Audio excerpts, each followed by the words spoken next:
I'm Olivia Blake. I'm the Member of Parliament for Sheffield, Hallam and the Shadow Climate Change Minister. I'm Ian Rotheram. I'm Emeritus Professor at Sheffield Hallam University and an environmental campaigner. So tell me about your interest in this particular event and issues. So I'm really pleased to be joining the launch of this event because I think it's so critical in our ability to tackle the nature and climate emergencies that local groups receive funding to do this sort of citizen science to really understand what's happening in our local biodiversity. I've been really keen since being elected to push this agenda nationally, so it's great to see a local project getting That's very good for us locally. Yes, exactly.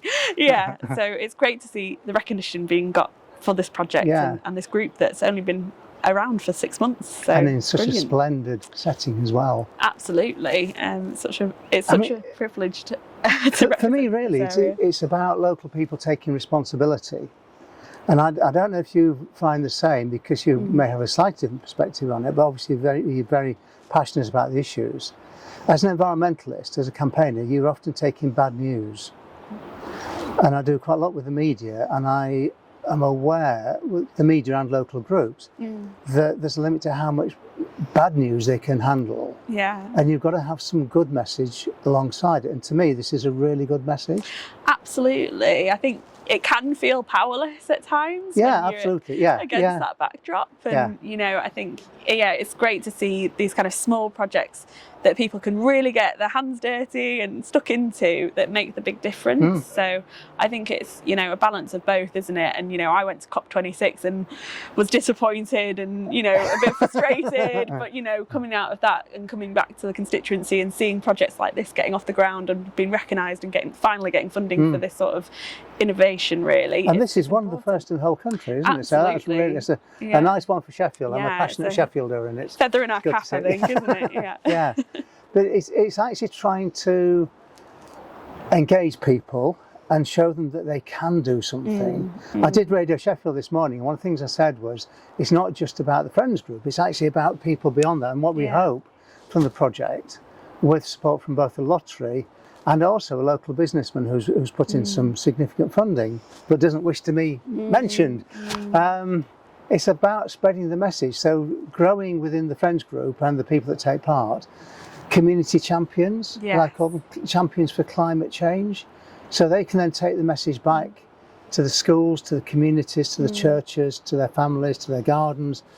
So it spreads way beyond the park. Absolutely. I think, it's great to see Swift box leaflets at the back, for example. And, we did a great project called the Hallam Citizens Climate Manifesto. We spoke about nature a lot in that, and people were really keen to know what more they could be doing in the small things that they could do to make a difference in their local area. Well, I was in the DEFRA, goes back a few years now, Countdown 2010. Oh, wow, yeah. And this was the government of the day. We're not going to the politics of it, but it was the government of the day saying, we will halt the decline of biodiversity by 2010. And then they have another one that Countdown 2000 and something else, and it's not happening. And you think, they're dithering again and again and again. But in that DEFRA workshop, so I was on the expert panel for urban ecology. The species I suggested was the indicator for urban biodiversity, because we've got loads and loads of wildlife in the urban area, but most of it's also in the countryside. The one species which is entirely urban is the swift. So I was really pleased to see the swift box people, because I said this is the one that you need to look at. And there's two things. One is the swift as a species, and then the other is look at the process. You can evaluate an urban area and an urban local authority by have they got an effective ecological advisory service, which is my background. So I said, forget counting the species, because you're not going to win that. But the swift is an iconic species, and also, what are you doing to make sure ecology is embedded in future planning? Absolutely. And of course my answer is not enough. But and I think that was the challenge, because before I became Shadow Climate Change Minister, I was Shadow Nature Minister, and we were talking about the Environment Bill and how the halt to decline conversation was happening again. My maybe naive ambition is that we reverse the decline, and I think that's really important and should be on a duty on all of us, authorities or individuals, to be part of that change and pushing for that. So yeah, completely agree. I totally agree, and I think it is possible to reverse it. I think we have to reverse it. Doesn't mean that nature will be static. Nature's got to change over the period. Yeah, absolutely. There's new nature coming in, but we need to do it more seriously. It's not an add-on. It's fascinating. I find all of this really interesting, and it's certainly what kind of helps shape what my priorities are down in Parliament. And yeah, it's just great. Well, I'm glad we've got a champion there. And I mean, here the great thing is that Friends are actively engaging not just the Friends group, but way beyond that. And it's taking this message out there and engaging people in nature.